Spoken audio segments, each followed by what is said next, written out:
Eu queria ver aí qual a sua visão sobre isso, se realmente tem alguma esperança, porque é muito estranho, porque os pontos que levaram Trump a sancionar o nosso país, seja com as tarifas, seja com a Magnitsky, seja com retirando os vistos de diversas autoridades, sabemos que são dois: perseguição política e censura. E nesse sentido não houve nenhum recuo, muito pelo contrário.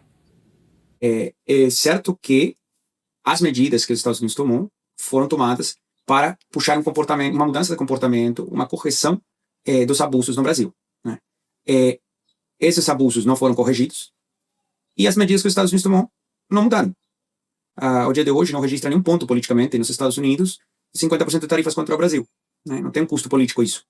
Então, hoje, os Estados Unidos podem manter essas tarifas por tempo definido, se a negociação não for frutífera. Doutor, nos Estados Unidos, né, jornalistas criticam o governo Trump, né, livremente. No Brasil, aqui são censurados por decisões judiciais. Como você enxerga esse tratamento, né, entre as democracias? Quanto mais censura tem, menos liberdade de expressão, menos pode ser chamado de democracia. O Brasil está agora passando um momento muito tenebroso. Tem cada vez mais quantidade de exiliados, né? Na época das ditaduras militares dos anos 70, 80, tinha exiliados de esquerda, agora tem exiliados de direita. Quando um país está tendo exiliados, claramente não está indo por um bom caminho, né?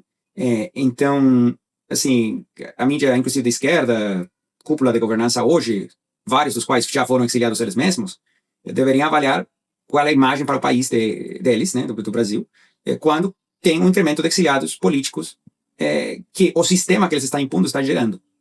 Que impacto tem no Brasil quando os Estados Unidos impõem sanções num juiz, né, barra ativista político, que chama Alexandre de Moraes?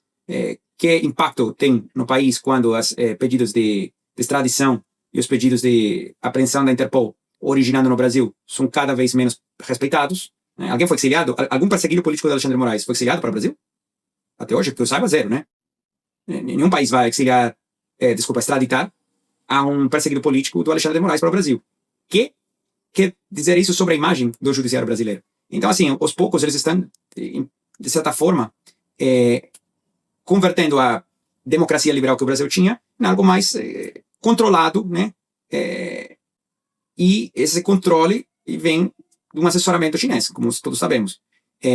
A liberdade de expressão, a liberdade econômica e a liberdade política não é algo que beneficia a um aliado no qual a China está investindo muito dinheiro.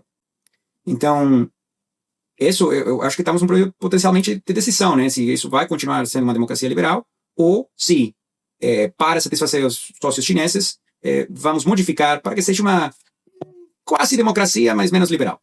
Não tem conspiração aqui, é muito claro. Você tem um juiz que vai detrás das empresas com todo tipo de ameaças e força as empresas a censurar.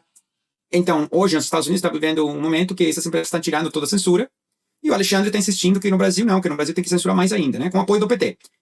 Quem censura? Quem é censurado? Sempre do ponto de vista da direita. Da esquerda não tem censura. Então, assim, você tem um suposto juiz chamado Alexandre de Moraes, que talvez, sei lá, 30% juiz, 70% agente político, né?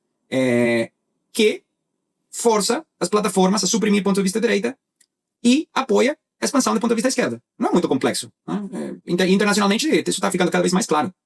Por isso que os pedidos de Interpol dele não são respeitados, ninguém, seja Espanha, Estados Unidos, Itália, sei lá, imagino que assim que continua aumentando o número de exiliados políticos do Brasil, vai aumentar o número de países que recebem pedidos de extradição de Alexandre de Moraes, que serão recusados, e vai, além de forçar a censura e suprimir um ponto de vista político, um dano colateral dessa campanha é deteriorar a imagem do judiciário brasileiro. E até os eleitores brasileiros não reagir de forma contundente, como foi nos Estados Unidos, isso vai continuar. Porque essas pessoas não são persuadidas por críticas, ou por passar vergonha, ou por ser sancionadas, ou, sei lá, por todo tipo de medidas punitivas. Isso não causa um efeito persuasivo nessas pessoas. Então, o único que pode mudar a situação é o eleitorado brasileiro.